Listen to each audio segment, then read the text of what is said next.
Welcome to Under the Hood, your fortnightly insight and recap into accounting's leading topics and practical insights. Brought to you by Accountants Daily. Hello and welcome back to another episode of Under the Hood brought to you by Accountants Daily. We are now heading towards the tail end of the financial year, which I am sure is an incredibly busy period for most of you as we head towards tax time. Also this month we have the Accounting Conference Expo for 2025 on Friday the 20th of June, followed by the Australian Accounting Awards that evening. And I'm really looking forward to the sessions on that day and hopefully seeing a lot of you there as well. As always, I am your host, Imogen.Wilson, and today, sitting across from me in studio is Chartered Accountant and General Manager at XBert, Cameron Anderson. Cam, welcome to Under the Hood. How are you on this Thursday afternoon? Hey Imogen, great to be here. I must say it is a little bit chilly here in Sydney today. I've come from Melbourne to try and escape some of that cold, but you know, we can't pick the weather. It is a little bit chilly here today, but coming from Melbourne, it would be chilly all the time. But it is so great to have you here. For those that are tuning in today, I'm sure you're familiar with Cam and what he does. But today, he will be talking us through what it means and what is entailed in being an accountant in tech. So Cam, start us off like we always love to start. Tell me a little bit about yourself, your career, and how you came to being an accountant. Yeah, good question, Imogen. So I guess when I went to university, I actually studied all sciences in high school and thought I might be a dentist. And then I kind of, when I was enrolling for university, I changed to commerce and business and enrolled in marketing. And, you know, you have to do those kind of elective subjects in your first year where you do a little bit of marketing, a little bit of management, a little bit of accounting. Anyway, in the first semester I did accounting and I thought, actually, I really like this. And this is a job I could wear a suit to work. I thought, oh, that's great. I'd love to wear a suit to work. Because you can't wear a suit as a dentist. Can't wear a suit as a dentist. This is cool. I'll get a job as an accountant and I'll be able to wear a suit to work. And what more I'm could you going want? to make lots of money. That was the plan. Love it. And so how did you go from wanting to be a dentist to then, you know, wanting to be an accountant in that, you know, you tried everything, but how does that go from, you know, dentistry to business and commerce and a suit? Well, I think really I thought, do I want to be kind of, now no offense to the dentist, but do I really want to be working in people's mouths all day? Or do I want a little bit more variety? And I think accounting for me really was an opportunity to kind of really get under the bonnet of small business and it helps small businesses to kind of thrive and do what they do best. And I saw it as a really good foundational block to go on to many, many different careers. And you'll see that CANS is actually doing a campaign at the moment around all the different kind of careers that you can go into with having an accounting and background. So I think the opportunities really are pretty endless, and that's kind of what excited me in the beginning. So as an accountant, I'm sure we can say you're very much moving with the times. You're now involved with the tech world. Tell me, how did you go from, you know, being just an accountant to then being an accountant in tech? Yeah, so I guess I was in practice, and so I did 4.5, 5 years in practice. And during that time, I got exposed very early on to Xero.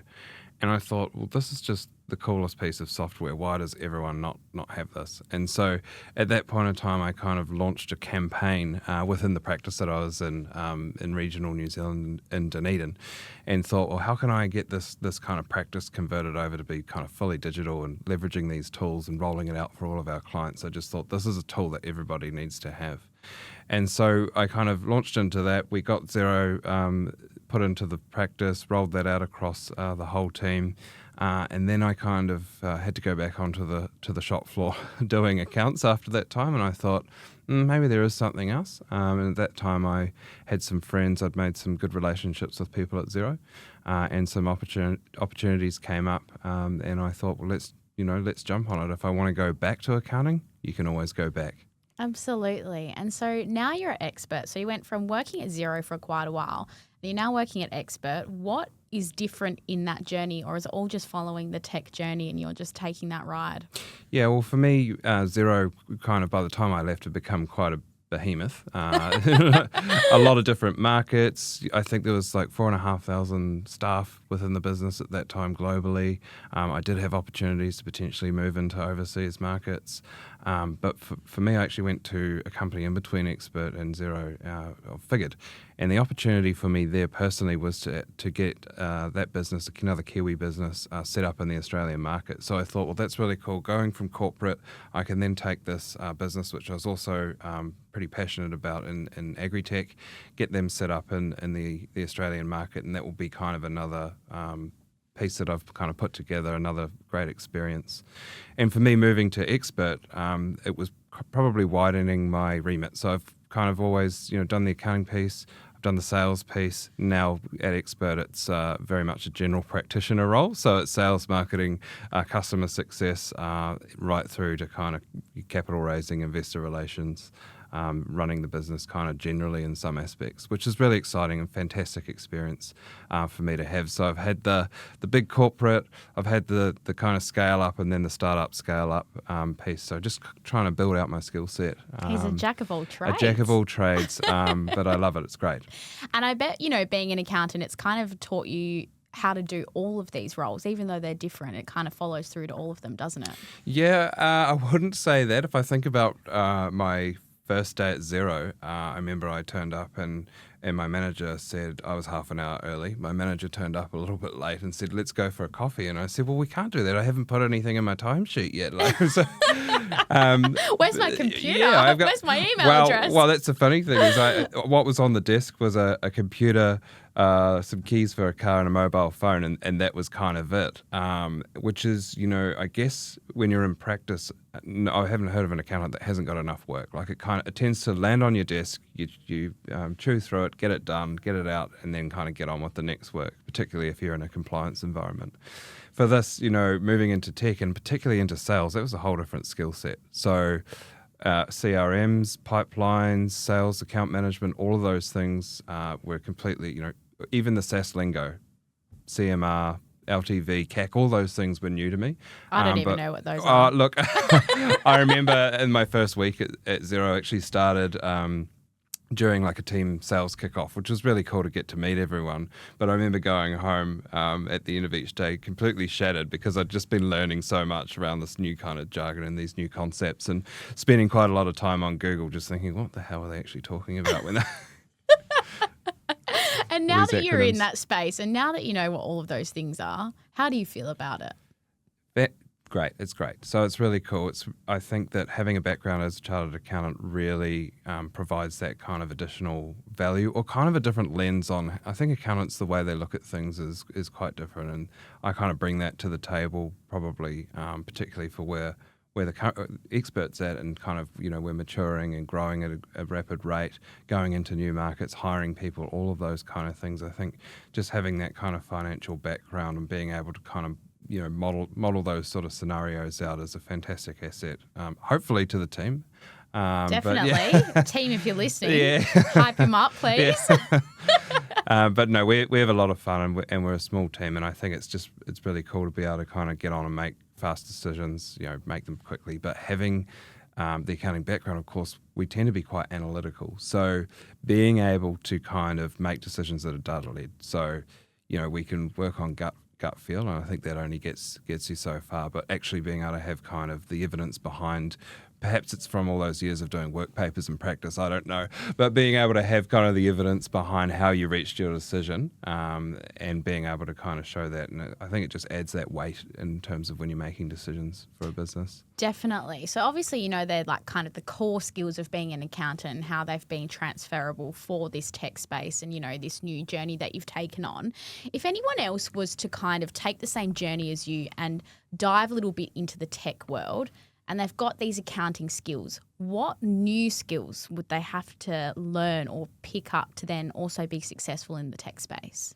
Yeah, I think definitely no matter what role you're in, if you're going into a go-to-market role within a tech business, is you're going to need to have some kind of sales acumen or some kind of sales skills.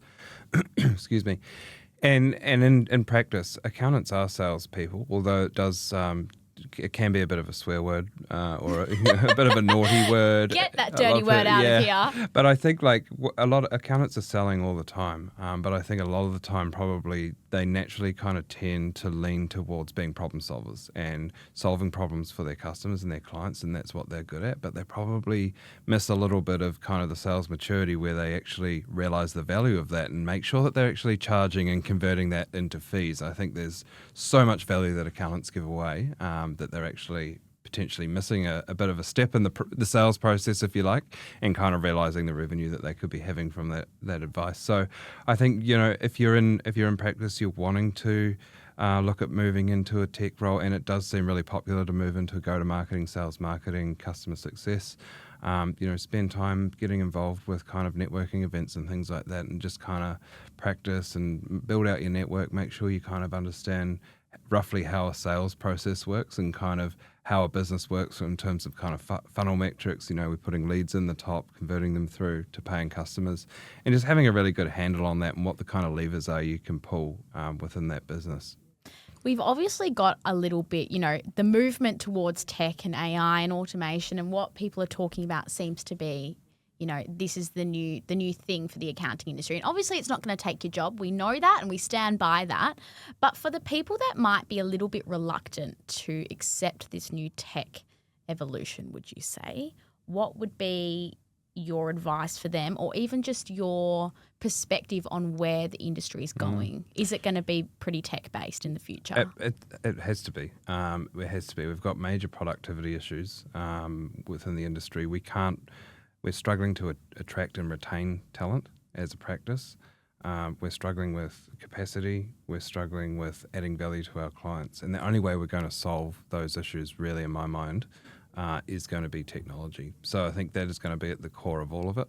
If you recall, when cloud, we moved from kind of desktop-based software into cloud software, and there was a lot of fear in the market and in the industry that it was going to take away jobs. Now, I don't know any accountants that don't have enough work, and I think it's certainly changed the way that they probably deliver the service. I think potentially in some markets the service that accountants deliver is actually probably remained unchanged, but certainly in the way they go about delivering it is going to change, and it's going to evolve, and the pace of that is going to accelerate more and more over the coming months. Absolutely.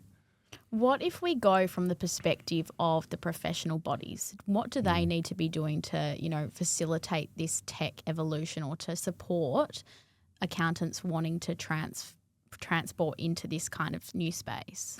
Yeah, I think they're doing a lot of work at the moment in that space, which is really cool. We have a huge talent shortage. And it starts right from the school curriculum, the university curriculum, and then through to the professional bodies to actually advocate for making accounting, sexy, great again, whatever term you want to use. We throw all around, don't we? But I think it's important, the message that we're sharing today, that being a chartered accountant, that's the professional association I belong to, gives you a fantastic foundation and structure to go on to anything. It's a fantastic building block to go on to do anything that you want within any kind of business. So I think the opportunities really are endless. I think we've come from the positive perspective so much, which is really important, because this is something that we definitely need to be doing, and you're building up this tech space because that's where the future's going. But if we were to talk from a realistic perspective, and you've spoken about it a little bit, what were the challenges that you faced going into this tech space? Were there any massive challenges, or was it kind of a smooth transition with just a bit of learning on the side? Yeah, I think probably the rate of change and the rate. Yes, because everything's changing so quickly. Everything's changing. And when you're in practice, you've always got change, changes in tax, changes in everything changes. But the rate of change when you move into tech, and particularly when I joined Xero, it was absolutely phenomenal. And I had a colleague I worked with who said it's, he was a seasoned salesperson, and he probably picked me out from a lineup. Here's the new guy that's come from practice, and he said, "Look, it's going to be, you'll be drinking from a fire hose around here." Really? That's absolutely what it was. Yeah.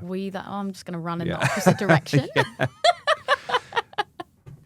That's too funny. So if we were to talk about, misconceptions or, perspectives of accountants in tech, you'd probably think that people are talking about, nerdy weirdos sitting by a computer, plugging into a spreadsheet. But that's not the reality, is it?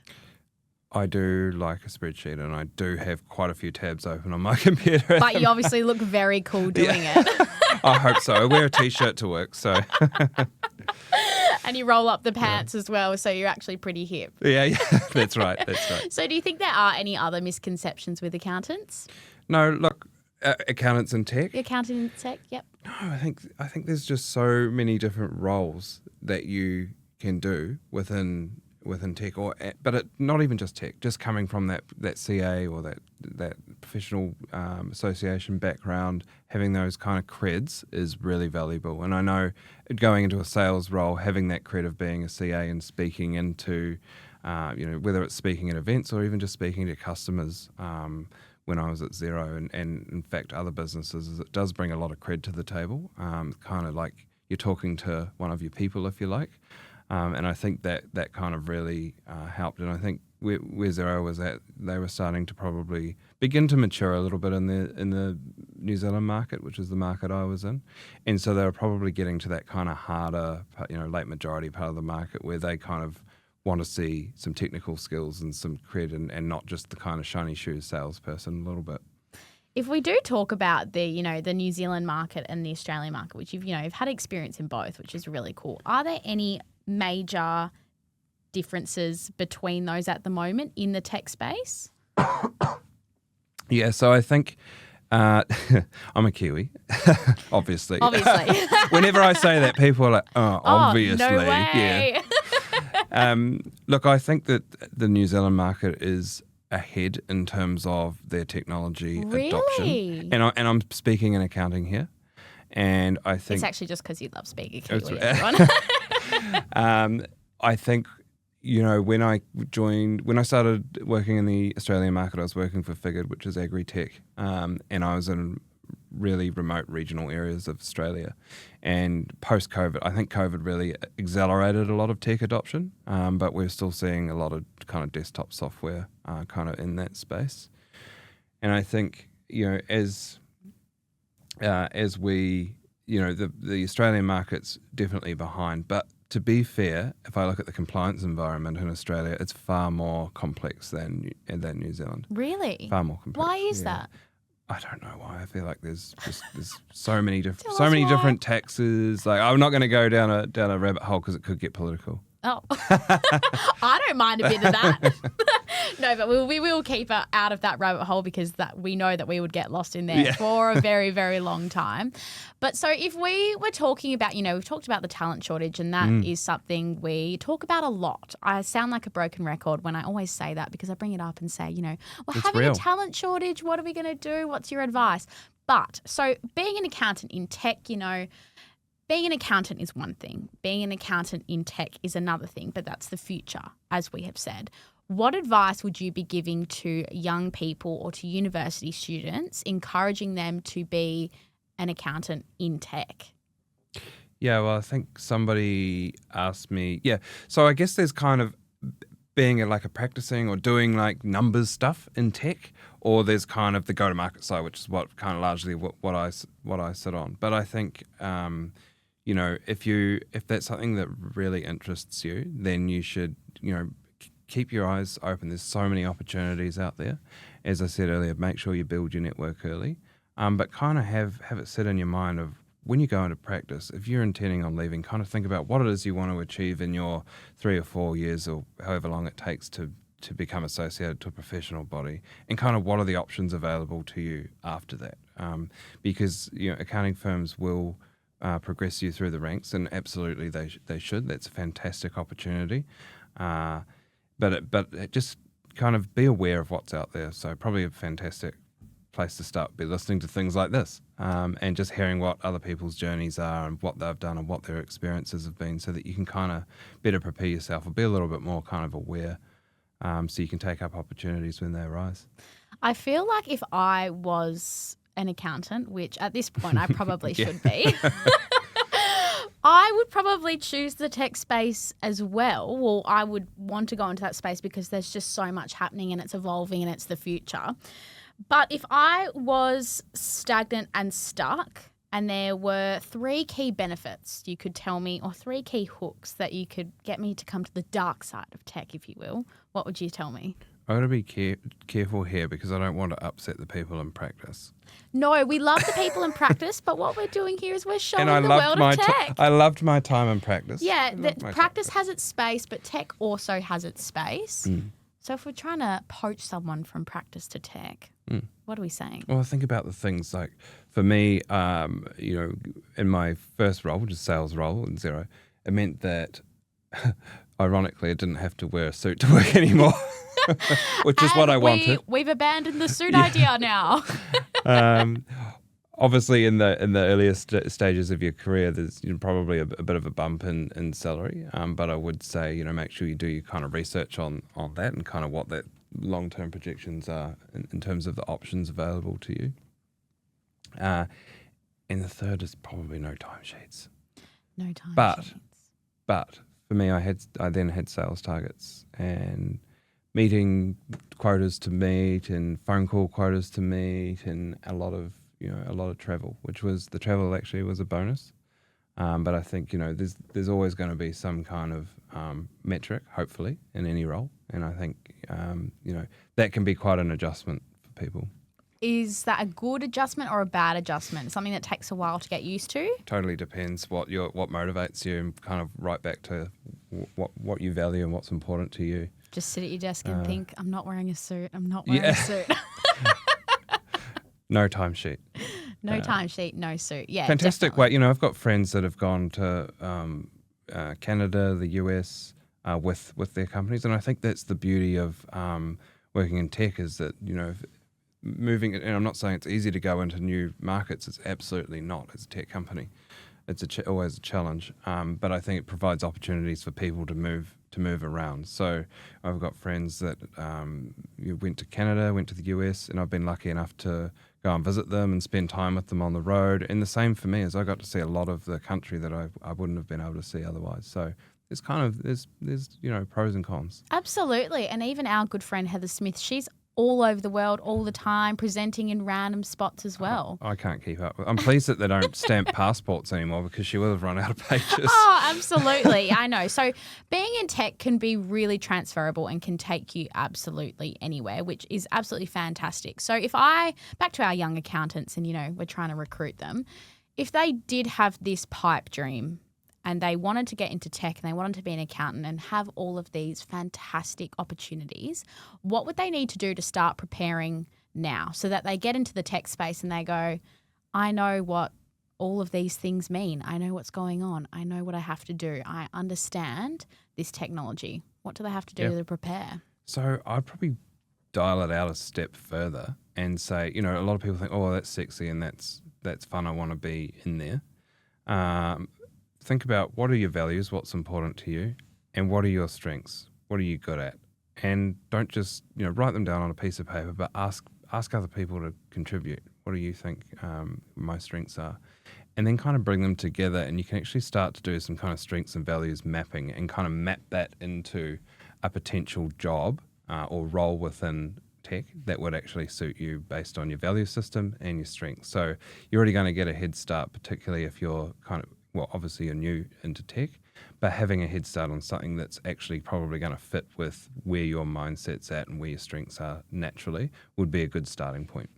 And what examples of roles would you give? Say if I was a chartered accountant like yourself and I was coming into tech and I had certain strengths, what would you say are examples that would fit each strength? For you personally, Imogen? Well, just for anyone. For anyone. You'd have to be a go-to-market girl, Imogen. You'd have to be in marketing or sales, definitely. No doubt about it. Fair enough. What about for somebody who is a bit different to me and is probably maybe doesn't want to be in marketing? What other roles in tech could they go into? So many. So there's revenue ops, sales operations, commercial. Just there's so many. There's finance departments. There's so many different opportunities. And the good news is you've got a fantastic background, having that kind of foundation. as an accountant, and particularly if you've done years in practice as well. I think to make you an absolutely amazing candidate for any of those roles. Just to name a few. There's so many, but just to name a few. It's interesting that they're within the accounting space, and if you're looking from the outside in and you don't know much about it, me for example, before I was in this role, you'd think you're an honorary accountant. I'm just a pretend accountant. I just pretend. But, you look at the profession from the outside and you think you're an accountant and that's it. When you actually break in and you see all the different roles that are going on and all the different opportunities, it is crazy. And I think that's something that people need to know and university students need to know, There are so many different avenues within this one profession. 100%. No, you're right, and like I said, it's important that we're having this chat today because I think it's a really good opportunity for people to kind of hear what are the options out there. There's a lot of people doing fantastic things to boost up the sexiness. Is that the right? Yeah, we're going with the sexiness of accounting, making it really appealing so that we can start to address that kind of talent shortage. But also just make sure people are actually aware of, it's just because you're a chartered accountant doesn't mean it fits kind of, one particular thing. There's so many things you can do. Are you a bit of a tech nerd in terms of you get a little bit excited about bringing accounting into the tech world and merging them? I'm just trying to think that through. Well, do you get excited about the future that the accounting industry is intersecting with the technology space? Absolutely. And if I look at kind of, the advancements in our own product, and I've only been with XBert for a year, but, we're looking at bringing in agentic workflows, which is fantastic, embedded right within the product. So you can say, this has happened within a client file, okay, go and fix it, and it's going to do it for you. And I just think that it is going to create so many efficiencies within practices so that they can actually do some of that kind of more value-add work for their clients, which we know that the clients are singing out for, and every accountant will tell you they don't have the capacity or the headspace to be able to deliver that. And they're fantastically placed to be able to deliver those services. It's just that it's very hard to do it when you're kind of bogged down in compliance. So if we can free some of that up, it's going to create more opportunities. Absolutely. And we were talking at the start of this episode, before we got onto the mics, we were talking about how, at the start of the year, we were both thinking, it's going to be, not a busy year. But suddenly it's become a very busy year. There's so much going on. What's in the pipeline for you work-wise? What are you guys working towards? Yeah, so I guess because we're a small business, I'm very well across product as well. So the agentic workflows, that's already well in motion. Receipt capture, automated bank rec. So we're looking at having, your receipts fired straight into the system. It's going to be automatically reconciled within the platform. But also kind of new market entry. So we entered into the UK market just over a year ago, and that's going gangbusters. So I hope to get up there after Xerocon and spend some time with the team on the ground there. I'm sure that there'll be a conference for me to go to while I'm there. But yeah, it's a fantastic lineup of conferences this year. And yeah, I feel like absolutely. They just popped up out of nowhere. I know. At ABE, we've got ACE next month. ACE is, ACE is next month. Yeah, it's coming up. Yeah. There is, and Xerocon this year as well. Xerocon, Brisbane, yeah. It's all happening. Yeah. It's crazy. So if we were to talk about, your role, and, we say you're a chartered accountant and you work in tech, but what you're doing now, would you still call yourself an accountant? That's a good question. It depends. I think probably I identify as an accountant. Does that make sense? So do I. Yeah. So what I mean by that is because of the perception of accountants, someone say you're an accountant, well, I'd say probably no, because of the perception of what they think that entails. But I certainly feel a strong affinity towards my professional association, CANS, and I feel like that's kind of always my place. I feel kind of at home. I feel like that's my family or my tribe, if that makes sense. Yeah, so absolutely. Definitely, it's like going home a little bit. Oh, is that weird? No, that's lovely. That is so nice. And so I guess we can wrap it up with a bit of a question off the back of that. If you were to do your time again and you were to go back in time, back to, maybe like 18-year-old you going into uni, would you become an accountant again? Would you do it all again? Would you become a chartered accountant if you had your time back? Oh, well, I did it under what we call the old system, which entailed a 6-hour exam, and it was a year of hell, absolute hell. But was it worth it? Yeah, absolutely. And I think that those years that I had in practice were just, so, you get exposed. I was in a medium-sized regional firm. You get exposed to so many different types of businesses. I love looking after professional services. There was one business that I helped go through, they were developing a medical product, take that through FDA approval, like so many cool things you get to do, and just give you a fantastic grounding, absolutely fantastic foundation to go on to do whatever you like. And if that is within practice, fantastic. Well, Cam, thank you so much for jumping on the pod today and sharing your journey about being in the tech space. I've really liked it. Thanks, Imogen. It's been great to be here. Thanks for having me. If you would like to contact me, you can reach me at imogen.wilson@momentummedia.com.au. To our listeners, thank you so much for tuning in to this week's episode of Under the Hood. Until next time, chat soon. The information featured in this podcast is general in nature and does not take into consideration your financial situation or individual needs and should not be relied upon. Before making any investment, insurance, tax, property or financial planning decision, you should consult a licensed professional who can advise whether your decision is appropriate for you. Guests appearing on this podcast may have a commercial relationship with the companies mentioned.